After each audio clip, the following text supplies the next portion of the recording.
presiden yang baru, Pak Urang. Tunggu presiden yang baru. Ya kalau Prabowo, saya kira malah nggak akan melakukan hukuman mati kali, Bu Ellen. Karena kalau begitu nanti cendana bisa dimati semua. Kan yang sekarang, Pastor. Yang Cendana itu kan sekarang.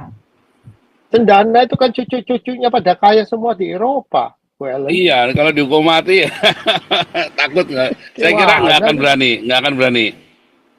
Kalau menerapkan, kalau ini kata saya, teman-teman boleh tidak setuju ya.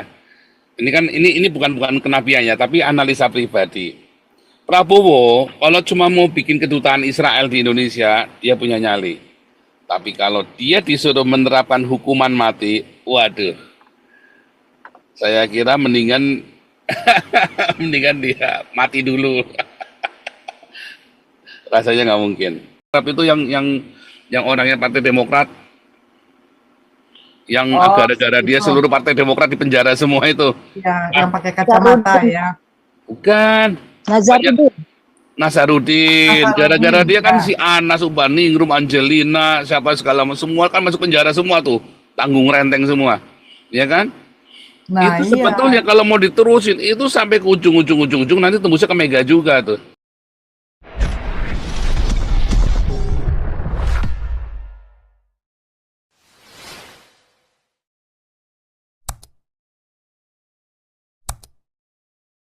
Terima kasih.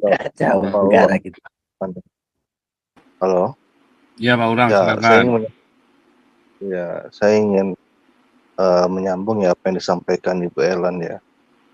Jadi kalau kita bicara korupsi ini salah satu kejahatan luar biasa ya. Jadi yang termasuk dalam kejahatan luar biasa itu salah satunya tentang genosida, terus perbudakan, dan salah satunya adalah korupsi kan. Nah yang lucunya di antara terorisme.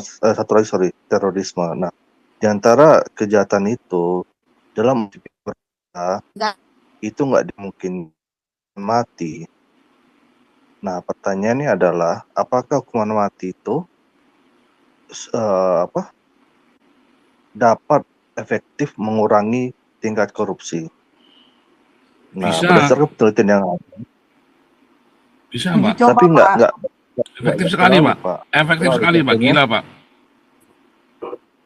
Iya, mungkin satu sisi bisa kita lihat efektif ya. Cuman pada faktanya di Cina sendiri yang menerapkan hukuman mati tetap ada Pak Paul orang korupsi di sana, gitu loh. Jadi kalau menurut saya yang lebih ditakuti oleh koruptor ini adalah pemiskinan. Atau yang paling simpel lah ini RUU perampasan aset. Itu aja dijebolkan dulu RUU perampasan aset. Pasti mereka akan mikir-mikir, pasti keluarga mereka akan saling mengingatkan, Pak atau Ma, jangan korupsi ya, gini. Tapi kalau hukuman mati itu ya kayak langsung lepas gitu aja Pak Paul. Pada prakteknya sama kayak kasus narkoba atau kasus yang lain. Masih ada aja yang melakukan tindak pidana narkoba atau apa gitu. Jadi mereka nggak ada rasa takut. Tapi kalau misalkan pemiskinan, Pak Urang, nggak mungkin bisa. Problemnya ini gini loh. Yang bintang 3, bintang 4 yang nyangkut di korupsi itu kan banyak. Jadi mereka ini rela, gua masuk penjara 5 tahun sendirian nggak apa-apa, tapi gua keluar gua masih kaya, kan gitu. Ya kan? Pemiskinan yang bintang 3, bintang 4 masih tetap kaya, kan gitu. Itu salah satu alternatif sih Pak, kalau menurut saya salah satu alternatif yang bisa dipertimbangkan sih kalau menurut pendapat saya ya. Betul, tapi nggak bisa, nggak mungkin terjadi di Indonesia. Mungkin. Makanya itu seperti ini loh Pak, seperti sarang laba-laba. Satu dan yang lain itu udah mencakup, udah nyantol, udah lengket kayak sarang laba-laba. Nggak bisa. Makanya Pak Pandi, makanya RUU perampasan aset sejak zaman Pak SBY itu sampai sekarang itu masih mandek Pak. Sampai sekarang masih mandek. Masih mandek di DPR. Itu aja kita harus dorong supaya DPR ini segera mengesahkan gitu loh. Masih mandek di DPR Pak sampai sekarang dari zaman Pak SBY. Tunggu Nah, itu tunggu pertama presiden soal yang baru, Pak Urang. Tunggu presiden yang baru. Ya kalau Prabowo, saya kira malah nggak akan melakukan hukuman mati kali, Bu Ellen. Karena kalau begitu nanti cendana bisa dimati semua. Kan yang sekarang, Pastor. Yang Cendana itu kan sekarang. Cendana itu kan cucu-cucunya pada kaya semua di Eropa. Well, Iya, kalau dihukum mati takut nggak? Saya kira nggak akan berani, nggak akan berani. Kalau duitnya menerapkan, cendana kalau kan di gini, Eropa semua. ini ya ini kata saya, teman-teman boleh tidak setuju ya. Ini kan ini bukan kenabiannya, tapi analisa pribadi. Prabowo kalau cuma mau bikin kedutaan Israel di Indonesia, dia punya nyali. Tapi kalau dia disuruh menerapkan hukuman mati, waduh, saya kira mendingan mendingan dia mati dulu. Rasanya nggak mungkin.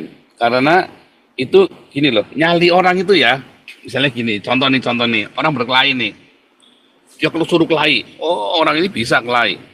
Kakak saya itu tukang kelahi itu, suruh siapa itu tarung sama dia.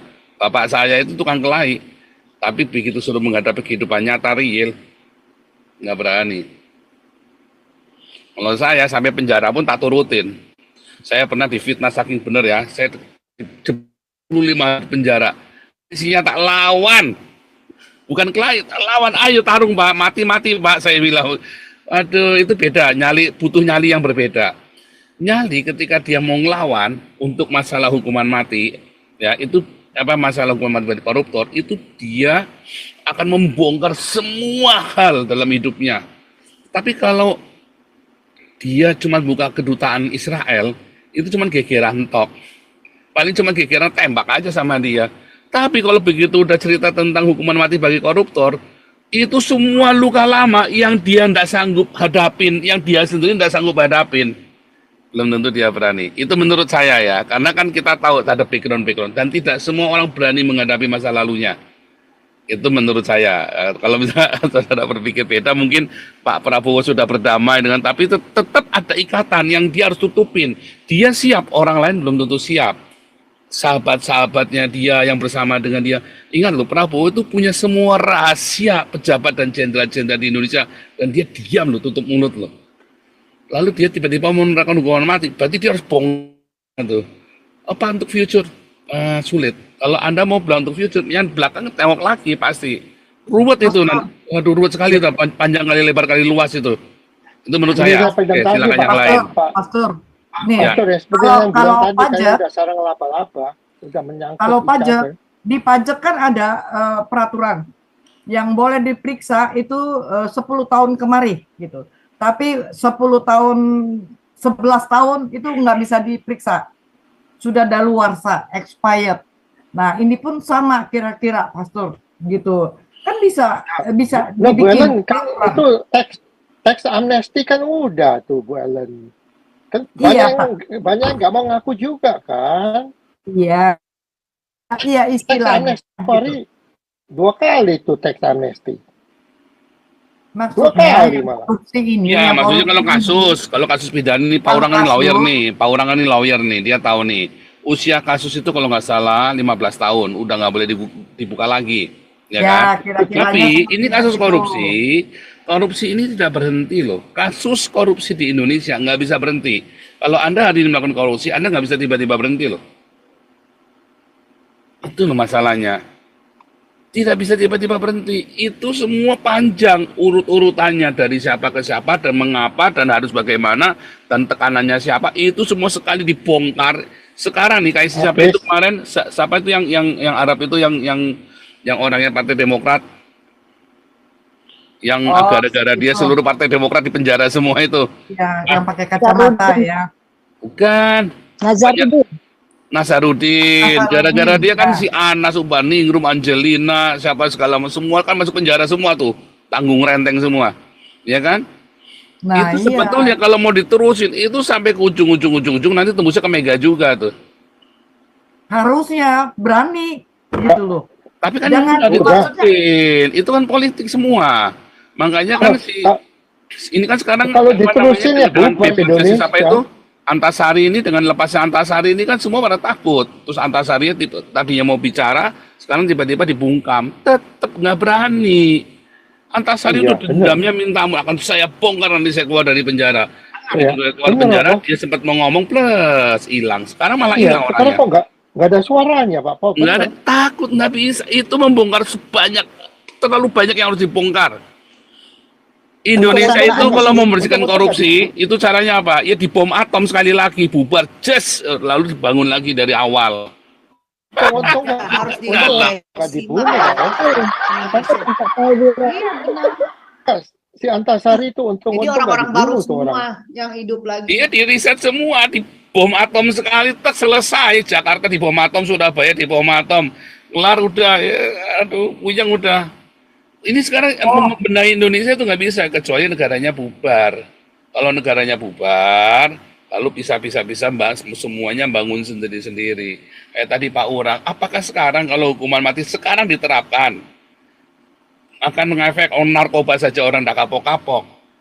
Bukan tidak kapok, orang sudah banyak yang kapok, narkoba banyak yang kapok, tetapi masalahnya ada yang membuat dia tidak bisa kapok, nggak boleh kapok, nggak bisa berhenti. Nggak mungkin orang jualan narkoba kalau udah jadi bandar itu berhenti, itu tidak mungkin. Bandar loh ya, bandar gede loh ya. Kalau cuma bandar ngecek-ngecek mah ya udah masuk penjara 3 kali, udah kapok kali, kena 20 tahun udah penger kali ya, duitnya habis. Tapi kalau ini bandar gede, orang di penjara saja dia bisa keluar dan nggak bisa kapok. Kalau dia kapok, dia dibunuh di penjara. Nggak bisa kapok, masalahnya itu loh. Anda boleh ngomong apa ya? Freddy Budiman, kenapa dia tanggung semua? Itu apakah itu pil ekstasi yang 2 juta ekstasi itu punya dia yang 2 kontainer itu? Bukan. Dia pasang badan karena dia sudah dihukum mati. Tidak ada hukuman yang lebih berat dari hukuman mati. Makanya semua proses ekstasi di Indonesia, peredaran narkoba ditanggung semua sama dia. Yang penting dia dapat setoran, dia kaya raya.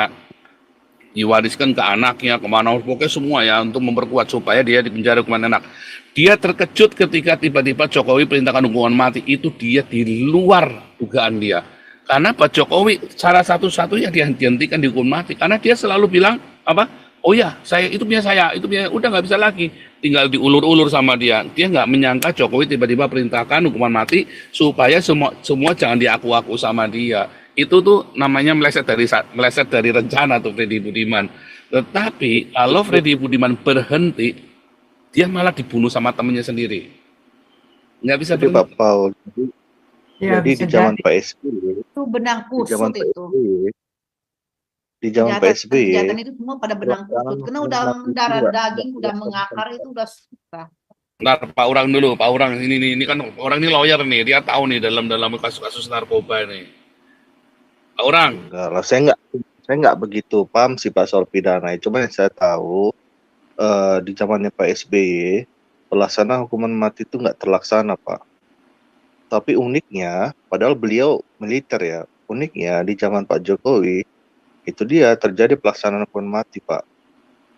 Zaman Pak Jokowi. Nah, ya itu soal efektif atau tidak efektif hukuman mati itu debatable sih Pak. Soal apakah itu efektif atau tidak. Dan di satu sisi juga kan Eropa kan menekan juga bahwa hukuman mati itu melanggar hak asasi manusia kan. Jadi di situ ada perdebatan juga sih.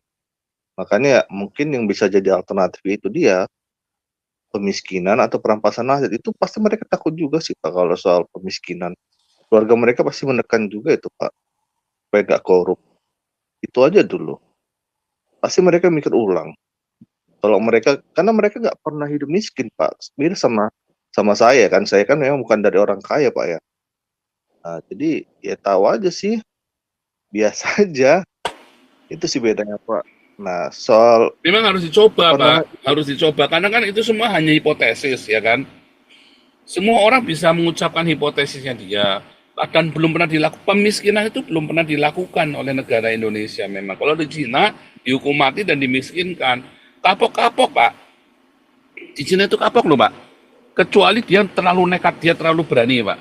Makanya ada seorang anak muda di Cina dulu di interview, saya lupa namanya, itu sempat viral ya di YouTube itu ya. Kenapa kamu mau korupsi umur 35 tahun dihukum mati Pak? Umur 35 tahun, cantik Pak.